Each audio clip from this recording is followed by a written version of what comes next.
Following Donald Trump's visit to Capitol Hill last week, which of course was the first time he has been back in the Capitol since January 6th, but he went to Congress, met with Republicans behind closed doors, and according to Politico reporter Olivia Beavers, he took a shot almost immediately at Marjorie Taylor Greene.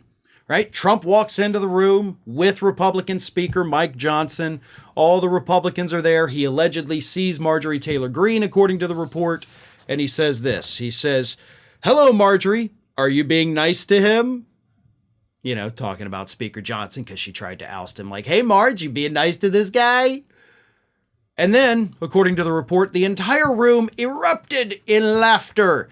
Ha ha ha, everybody laughing at Marjorie Taylor Greene at Donald Trump's hilarious joke about her idiotic behavior.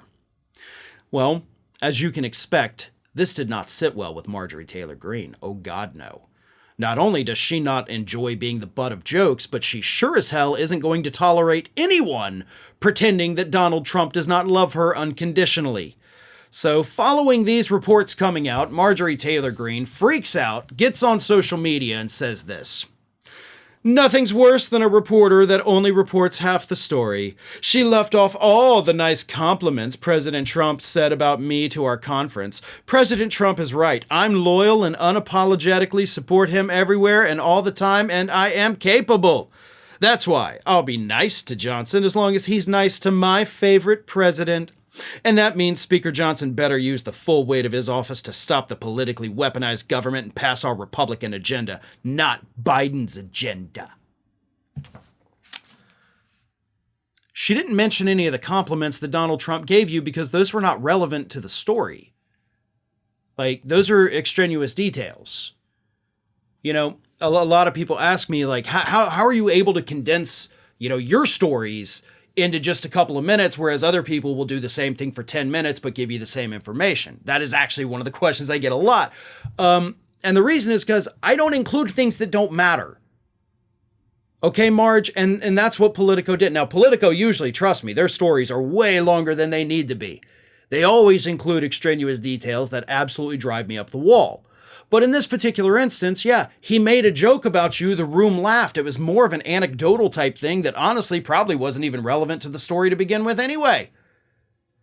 So why even go further and include that, well, he then, complimented her and said, "Hey, I love this crazy nut job." It wasn't relevant. That didn't need to happen. Everybody knows that Donald Trump does like you. But Greene cannot stand for a second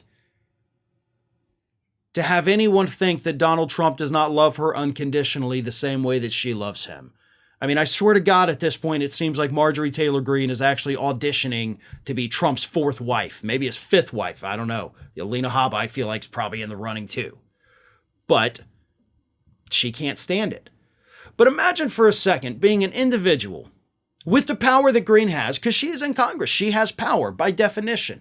Imagine being that kind of person. You have power. You can do things. You can do anything you want. And yet you are so thin-skinned that you feel the need to go out there and have a mini mental breakdown anytime anyone, anywhere says anything slightly negative about you. That's what this is about.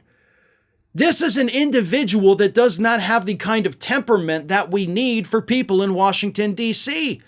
This is like somebody scrolling through the comments on a story or video that they post and feeling the insane need to respond to anyone who disagrees with them. That's crazy. And that's what she is doing here. "Oh, a story came out that I don't like. I'm going to be a keyboard warrior." Grow up. You're a member of Congress. You have millions of dollars. And this is what you're focused on? No wonder Congress can't get anything done when we've got nothing but a bunch of thin-skinned keyboard warriors sitting up there on Capitol Hill. Hey everybody, I don't know if you've noticed this, but we are closing in on a pretty major milestone here at Fair and Balanced as we approach 500,000 subscribers. But we're not there yet, and we definitely need your support. So if you're not already, please do subscribe to the channel, and don't forget, like and comment on the videos and share them as widely as possible.